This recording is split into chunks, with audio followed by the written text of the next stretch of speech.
दोस्तों नमस्कार, मैं कर्नल अजय CEO अजय स्टोमनी group first global astro finance digital channel से आपसे मुखातिब होता हूं। आज 24 सितंबर सन 2023। दोस्तों आज का दिन गवार सीट के लिए महत्वपूर्ण है क्योंकि आज पूरे देश से लगभग सभी ब्रोकर्स, एक्सपोर्टर्स, मिलर्स, व्यापारी और किसान बंधु यहां पर जुड़े हुए हैं। किसानों को लगता है बहुत शानदार फसल है, कुछ किसानों को लगता है फसल खराब हो चुकी है ब्रोकर्स की, लेकिन जो असली धंधा कराता है, किसान और व्यापारियों को मिलाता है, व्यापारी और एक्सपोर्टर्स को मिलाता है, उसकी किसी ने नहीं सुनी। वो क्या कहता है? हमारे साथ बीकानेर के एक सबसे बड़ी फर्म है, उसके सारस्वत जी वो हमारे साथ जुड़े हुए हैं। मैं आपका स्वागत करता हूं, आप अपना परिचय दें। नाम बिल्कुल सारस्वत है। बीकानेर मोहित इंटरप्राइजेस नाम से फर्म है। ग्वार और ग्वार सीड, ग्वार गम का मेरा डीमेड का, नॉन डीमेड का काम है मेरा। देखिए, बीकानेर की बात करें और गवार की बात ना हो नहीं सकती। यदि पूरा देश एक तरफ और बीकानेर एक तरफ, क्योंकि 28% गवार की पैदावार देने वाला बीकानेर जिला है, बाकी सारे उसके नीचे हैं, थे और हैं और रहेंगे। आगे का मुझे नहीं पता, लेकिन अभी तो स्थिति यही है। उसके बाद फिर हनुमानगढ़, श्रीगंगानगर और बाकी जैसलमेर, बाड़मेर सब उसके बाद में आते हैं, क्योंकि 3-4 जिलों का अकेला पैदावार बीकानेर करता है। तो आप किसान से भी जुड़े हुए हैं, व्यापारियों से भी जुड़े हुए हैं, एक्सपोर्टर से भी जुड़े हुए हैं, मिलर से भी जुड़े हुए हैं। आपका दिल क्या कहता है, आपका अनुमान क्या कहता है? सर मेरा अनुमान देखो, ये जो बारिश का जो गैप हुआ था पिछले 50-55 दिन का, उस टाइम तो हमें ऐसे लग रहा था जैसे पिछले 5-10 साल की सबसे मिनिमम फसल होगी, कम होगी। लेकिन ये जो बारिश हुई है, लमसम ये मानो 70% एरिया में बारिश हो गई। उससे जो लास्ट वाली जो खेती थी उसमें इजाफा हुआ है 30-35% का। तो किसानों का वापस खेतों को रूप कर लिया उन्होंने कि अभी कुछ न कुछ होगा। पहले से ऐसा कुछ नहीं था। जो बड़े वाला गुआर था वो कहीं जैसे ट्यूबवेल का पानी वाला वही था। अब ये बिरानी फसल है, उसमें उम्मीद जगी किसानों की।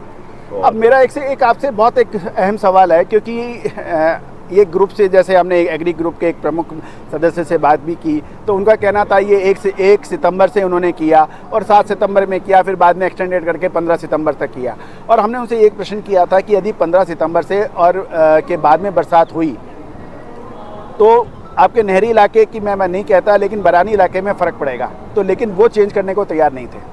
अब हमारा ये कहना है, हमारे चैनल ने एक अपडेट भी दिया था, आपको याद होगा, कि south west monsoon reel back नहीं कर रहा है। सरकारी अनुमान के हिसाब से सरकार एक बार फिर फेल हो रही है, IMD फिर एक बार फेल हो रही है। आपको याद होगा, साउथ वेस्ट मानसून शुरू होने से पहले हमने कहा था कि इस बार मानसून अक्टूबर तक रहेगा, सितंबर के 21 तारीख या तीसरे सप्ताह में रील बैक यानी वापसी नहीं करेगा। वो एक महत्वपूर्ण असर होगा कृषि उपज पे, विशेषकर गवार के ऊपर, क्योंकि अगस्त का महीना लगभग 35% से अधिक की कमी, जो कि एक ऐतिहासिक कमी है।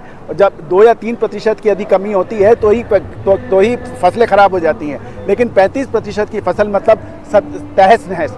लेकिन सितंबर महीने के अंदर, आज 24 तारीख है, बरसात देश के विभिन्न हिस्सों में देखने को मिल रही है। राजस्थान के भी अनेक इलाकों से बरसात की सूचना मिल रही है। हम लगातार अपडेट दे रहे हैं। अब मैं आपसे एक सवाल पूछता हूं, यदि बरसात अक्टूबर के प्रथम सप्ताह तक रहेगी तो कितनी रिकवरी होने की संभावना है?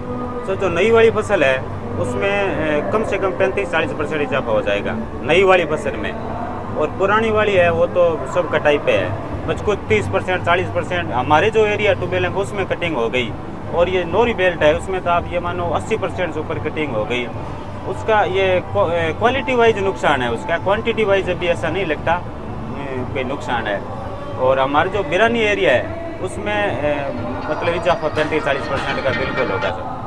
तो कुल मिला के कितने लाख बोरी प्लस हो सकती है यदि अक्टूबर के प्रथम सप्ताह तक बरसात रही तो?